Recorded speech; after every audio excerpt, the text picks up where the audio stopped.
To understand the significance of what is happening in Russian jet engine production, you have to start with what jet engines actually mean in the context of military aviation. An aircraft without an engine is not an aircraft. It is a very expensive piece of shaped metal sitting on a runway going nowhere. The engine is not simply one component among many. It is the component that determines whether everything else functions. It determines the aircraft's speed, its altitude ceiling, its maneuverability envelope, its range, its payload capacity, and ultimately its combat effectiveness.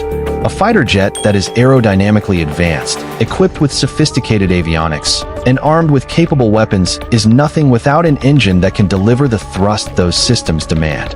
And a nation that cannot produce those engines in sufficient numbers cannot sustain an air force at operational strength regardless of how many airframes it has on paper. This is why engine production is the metric that matters. Not aircraft deliveries alone. Not stated production targets. Engine production. Because engines determine the real operational capacity of the force. Russia's military aviation engine production centers on the Saturn and UMPO facilities, which together form the backbone of the country's ability to power its combat aircraft fleet. The AL-41F1 engine, designated the Su-30 in its most advanced variant under development, powers the Su-57. The AL-41F1S powers the Su-35S. The AL-31F family in its modernized variants powers the Su-34M. 3 aircraft, 3 engine programs, all moving through production simultaneously, and all moving at a pace that reflects a deliberate decision to prioritize air power generation above virtually everything else in the defense industrial complex. The Su-57 is Russia's 5th-generation air superiority fighter. It represents the apex of Russian combat aviation capability, stealth shaping, supercruise-capable engines, internal weapons bays, advanced radar systems, and sensor fusion that allows it to process information from multiple sources simultaneously.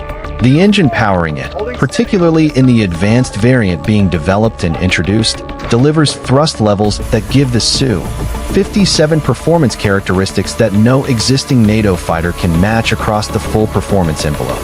Producing more of these engines means more Su-57 airframes becoming operational, and more operational Su-57 aircraft means a meaningful change in the air superiority equation over contested airspace. There is a building in Ufa, Russia, that most people have never heard of. It does not appear in tourism guides. It does not generate headlines. It sits inside a large industrial complex that has been operating for decades, producing components that most observers would struggle to identify if shown a photograph. But inside that building, something is happening that is directly connected to the balance of air power over every contested piece of sky in the world right now. Jet engines are coming off a production line at a pace that Western defense analysts are tracking with increasing urgency. Not because jet engines are new, not because Russia building jet engines is a surprise, but because the rate at which they are being produced, the specific aircraft those engines are destined for, and the timeline on which they are being delivered is telling a story about Russian military aviation that contradicts the narrative that sanctions, isolation, and the demands of the current conflict have crippled Russia's ability to generate combat air power. That narrative is wrong, and the production line in Ufa is part of why. The Su-35S occupies a different but equally important role in Russian air power. Where the Su-57 represents the leading edge of capability, the Su-35S is the aircraft that Russia can field in quantity with a trained pilot base that already understands it, with maintenance infrastructure that already supports it, and with weapons integration that is already tested and validated. The AL-41F1S engine that powers the Su-35S is a mature, well-understood power plant that delivers exceptional performance. Its thrust vectoring capability gives the Su-35S a maneuverability envelope that pilots of opposing aircraft know and respect. Producing these engines in quantity means Russia can sustain and expand its Su-35S fleet even as losses from the current conflict are replaced. It means the force does not shrink, it grows. The Su-34M is a different aircraft with a different mission. It is a strike aircraft, designed to carry heavy weapons loads against ground targets at long range. In the current conflict, it has been one of the most heavily used platforms in the Russian inventory, flying sustained strike missions that have imposed significant wear on airframes and engines. The decision to ramp up production of the engines that power the Su-34M is not just about expanding the fleet. It is about sustaining the operational capacity of aircraft that are being worked extremely hard in an active combat environment. An engine production surge for the Su-34M means that aircraft coming off operations for maintenance can return to service with new power plants faster, keeping sortie rates higher than attrition from operational use would otherwise allow. The sanctions dimension is where the Western narrative and the production reality diverge most sharply. When comprehensive sanctions were imposed on Russia's defense industrial sector, a significant part of the analytical community predicted that the impact on aviation production would be severe and rapid. Precision components, advanced manufacturing equipment, specialized materials. The assumption was that Russian aviation industry depended on Western supply chains to an extent that cutting those chains would significantly degrade production capacity within months. That has not happened. The reasons are multiple and interconnected. Russia had been investing in domestic substitution programs for critical components since 2014, following the first round of sanctions that followed events in Crimea. The 8 years between 2014 and 2022 were used, imperfectly but meaningfully, to reduce dependencies on Western supply chains for the most critical components. Alternative supply relationships, some transparent and some less so, have partially filled gaps that domestic substitution has not yet closed. And the Russian defense industrial base has demonstrated an ability to adapt production processes to work around specific component shortages in ways that maintain output at the cost of some capability reduction or increased unit cost.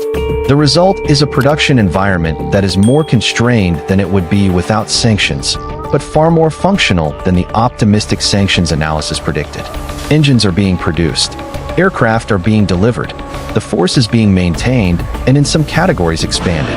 The numbers tell the story in the clearest terms.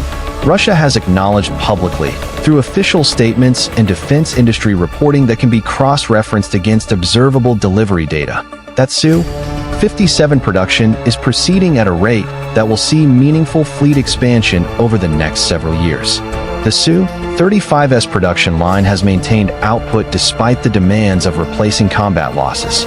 And the Su-34M upgrade program, which involves not just engine replacement, but avionics modernization and weapons systems integration, is moving through its development and early production phases on a timeline that suggests operational introduction in the near term rather than the distant future.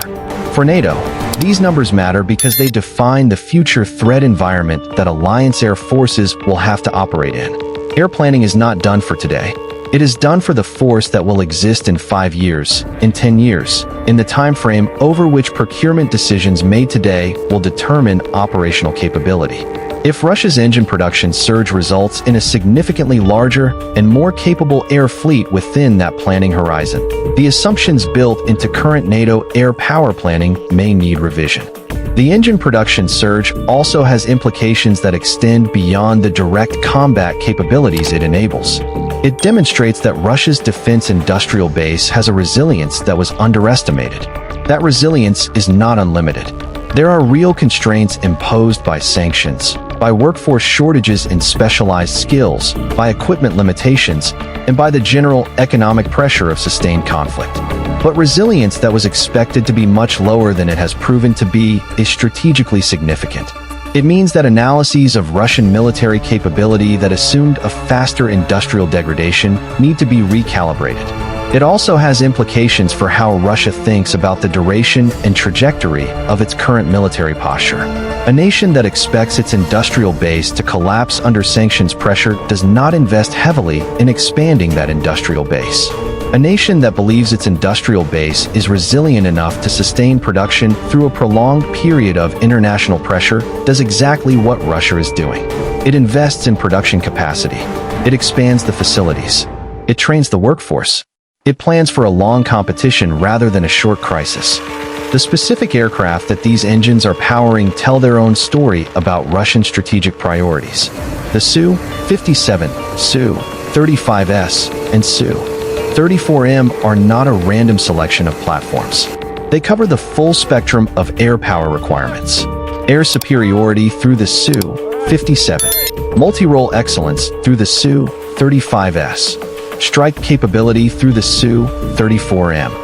Together, they constitute a force that can contest airspace, protect strike aircraft, and deliver weapons against ground targets across the full range of operational scenarios. Investing in the engine production that sustains and expands all three simultaneously suggests a strategic intention to maintain and improve a complete, balanced air power capability rather than accepting a degraded force optimized for a single mission. For the pilots of NATO air forces who will potentially operate against these aircraft in contested airspace, the engine production surge is not an abstract industrial development. It is a direct indicator of the number and quality of opponents they may face.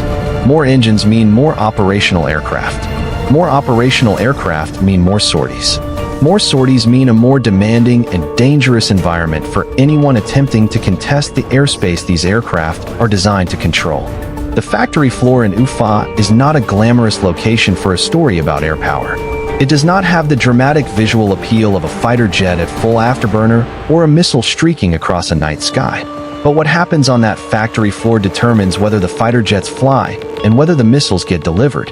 It is where capability is actually created at the most fundamental level. And right now, that factory floor is telling a story that every serious analyst of military aviation is paying close attention to. Russia is building jet engines faster than NATO anticipated. The Su-57, the Su-35S, and the Su-34M are getting more powerful, more numerous, and more capable as a result. The industrial base that was supposed to falter has not faltered in the way that was expected.